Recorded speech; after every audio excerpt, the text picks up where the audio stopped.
Kita mestinya merenung tentang apa yang kita lakukan. Pada setahun yang lalu, apa sih yang kita lakukan? Apa yang sudah kita pelajari, apa yang kita amalkan, dan bagaimana perbuatan dosa yang kita lakukan. Kita taubat atau tidak. Seorang muslim harus terus muhasabah. Muhasabah artinya menghitung dirinya tentang apa yang dilakukan dari hidupnya. Sebagaimana kata Umar bin Khattab radhiyallahu anhu, hasibu anfusakum qabla an tuhasabu. Hisab diri kalian sebelum kalian dihisab oleh Allah. Ada satu hadis dari Abu Barzah Al-Aslami radhiyallahu anhu. Ia berkata, setelah bersabda Rasulullah sallallahu alaihi wasallam, tidaklah bergeser kedua kaki seorang hamba nanti pada hari kiamat, melainkan Allah akan tanyakan tentang 4 pertanyaan. Yang pertama, Allah akan tanyakan tentang umurnya, dihabiskan untuk apa.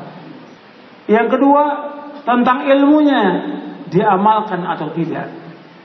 Yang ketiga, tentang harta, dari mana dia peroleh dan kemana dihabiskan.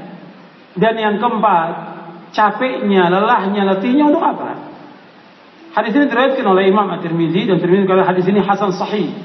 Diriwayatkan juga oleh Imam Ad-Darimi dan disahihkan juga oleh Syekh Al-Albani rahimahullah kitabnya Silsilah Hadits As-Shahihah. Anda perhatikan di sini.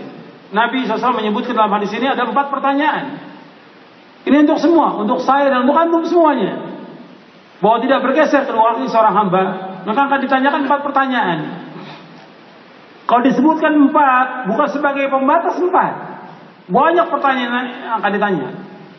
Yang asas sekali, yang asas masalah tauhid kepada Allah akan ditanya. Yang kedua akan ditanya bagaimana kita mengikuti Rasulullah atau tidak.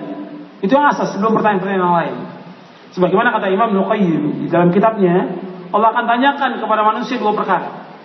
Yang pertama, madza kuntum ta'budun? Yang kedua, wa madza ajabtumul mursalin? Yang pertama, bagaimana kalian beribadah kepada Allah? Yang kedua, bagaimana kalian menyambut seruannya para rasul? Arti yang pertama, bagaimana kalian mentauhidkan Allah? Yang kedua, bagaimana kalian, apakah kalian mengikuti Rasul atau tidak? Yang akan ditanya.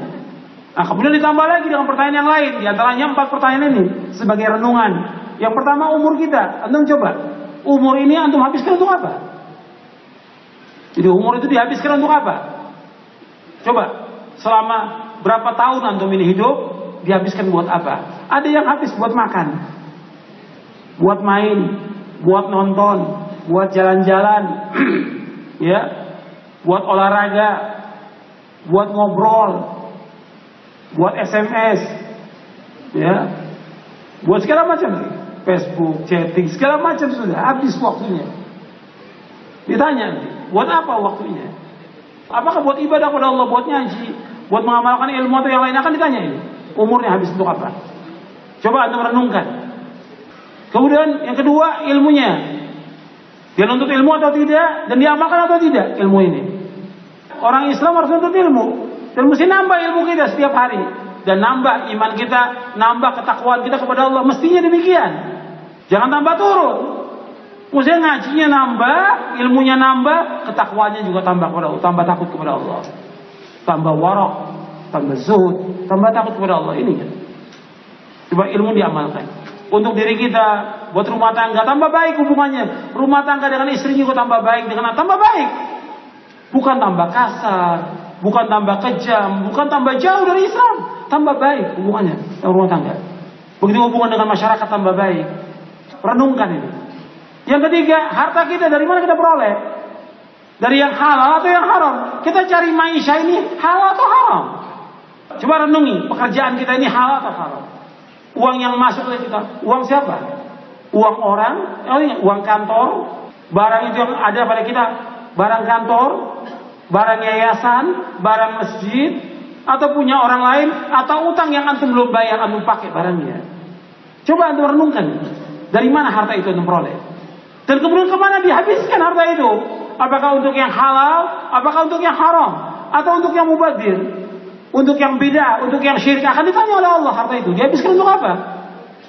Apa dihabiskan untuk mubadzir? Seperti banyak kaum muslimin habiskan uangnya untuk merokok, untuk bid'ah. Ini haram, rokok haram. Sepakat seluruh ulama tentang haramnya. Hatta Majelis Ulama Indonesia menjelaskan tentang haramnya fatwanya. Tinggalkan. Mubazir itu namanya setan. Dan gak ada manfaat sama sekali. Uang ini bukan uang kita. Allah yang memberikan kepada kita. Allah akan tanya kemana dihabiskan uang itu. Apakah untuk yang sia-sia, untuk yang foya-foya, untuk yang haram, atau untuk yang bid'ah, akan ditanya oleh Allah. Kemudian yang terakhir, yang keempat, yang akan ditanyakan oleh Allah pada hari kiamat, tentang capeknya kita, lelahnya kita, letihnya kita untuk apa? Kita capek untuk apa? Apakah capek untuk begadang, capek untuk nonton, capek untuk olahraga, capek untuk main, atau capek kita untuk membaca kitabullah? Atau kita capek untuk membaca sunnah Nabi SAW? Atau capek karena kita berdakwah, mengajak umat kepada tauhid? Atau capek kita membantu orang-orang yang susah? Atau capek dalam melaksanakan ibadah haji atau umrah? Atau yang lainnya? Capek kita untuk apa? Untuk di jalan yang benar atau di jalan bid'ah dan syirik? Allah akan tanya tentang ini. Dan Nabi bersabda dalam satu hadis yang sahih yang diriwayatkan oleh Imam Ahmad dan Ibnu Hibban, kata Nabi, likulli amalin syirrah wa likulli syiratin fatrah, faman kana fatratu ila sunnati faqad ihtada wa man kanat ila ghairi faqad halak. Sesungguhnya tiap-tiap amal itu ada masa semangatnya, ada masa lelah dan letihnya. Barang siapa semangatnya, lelah letihnya karena melaksanakan sunnahku, maka dia telah mendapatkan petunjuk. Dan barang siapa yang lelah letihnya, semangatnya bukan karena sunnahku, maka dia telah binasa.